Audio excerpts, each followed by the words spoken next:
Elias Loban. I'm a dealer in authentic ancient Greek, Roman, Biblical, Byzantine coins and artifacts through my website trustedcoins.com. Every item I sell comes complete with a certificate of authenticity, a lifetime guarantee of authenticity, my signature. I've identified over 28,000 authentic items.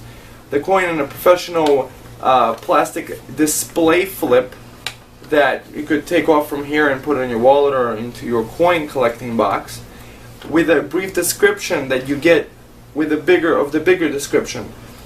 The bigger description over here is professionally done, many times citing a major numismatic reference or collection. By the way, this is a authentic ancient silver Roman coin of Augustus, so it's pretty neat. And on the back you have the historical context of the item you purchased. So this way, even if you're giving this as a gift, which would make a really nice gift, to yourself or others, you know exactly what, that person knows exactly what they're getting, and you know exactly what you're getting, because I have a selection of over 6,000 items with the most professional descriptions. Today, I'm going to be talking about coins of the ancient Roman Republic period, and what the Roman Republic was. First, I'm going to show you a silver coin of the Roman Republic. This is a silver Roman coin of the Roman Republic featuring the ancient Roman god Janus, who was the god of the beginnings and ends, and he had a temple in Rome which had its doors closed whenever there was a ceasing of war. And on the other side you would have Jupiter. You see he's carrying a thunderbolt, driving what's called a quadriga. Quadriga means it's a chariot drawn by quadrigas, which is 4 horses. And on the bottom it says Roma, for Rome.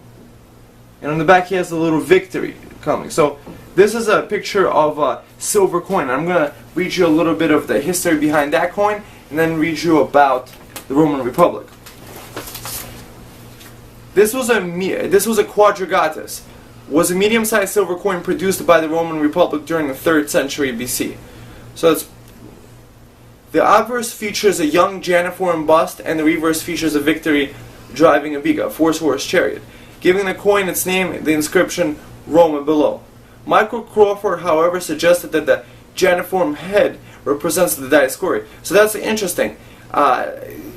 One person that's a numismatic reference writer, he said that on the front of the coin it could be the Dioscuri, which means the Gemini twins. The Gemini twins, come out very often on coins of the Roman Republic. Modern numismatic references consider these coins as anonymous Roman silver. Notice that coin did not have any names other than Roma. Other coins, they featured the family names under which the coin was issued. So there was some coins under the family name of, let's say, Brutus, the assassin of Julius Caesar. It was a coin of the Roman Republic, but patrician families sometimes had the honor of putting their name on the coin, and sometimes made the imagery, which is a pun of the name that they had.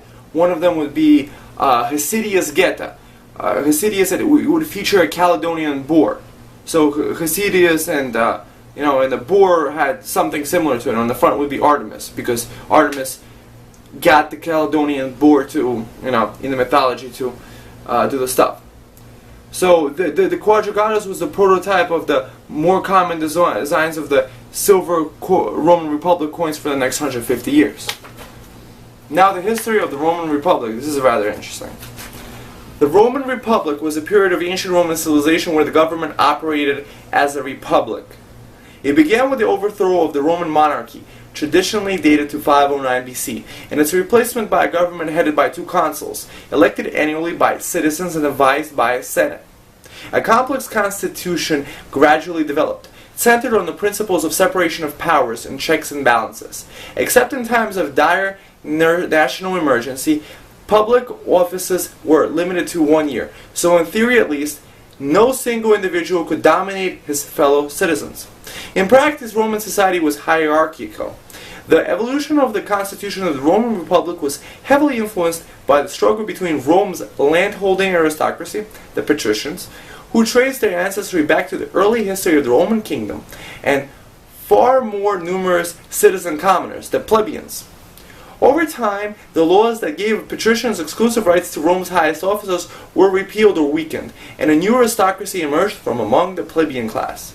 The leaders of the Republic developed a strong tradition and morality requiring public service and patronage in peace and war, meaning that military and political success were inextricably linked.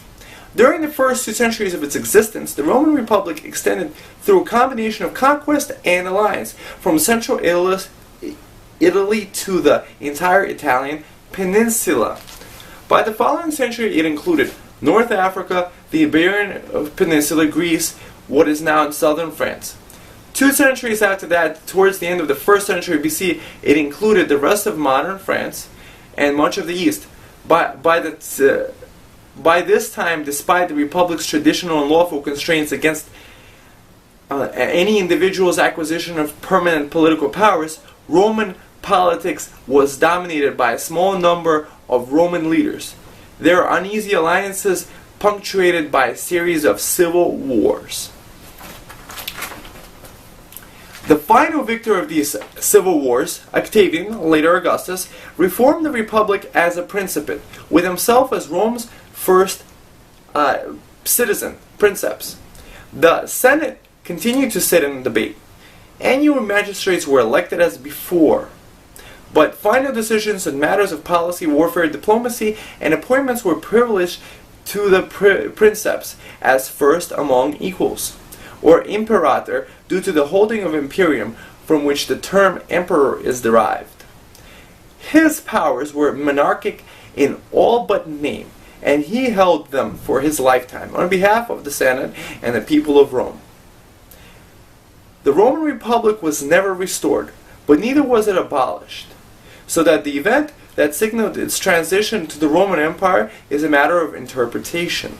Historians have variously proposed the appointment of Julius Caesar as perpetual dictator in 44 BC, the defeat of Mark Antony at the Battle of Actium in 31 BC, and the Roman citizens' grant of extraordinary powers to Octavian, which is Augustus, on the first settlement in 27 BC, as candidates for the defining pivotal event ending the Republic.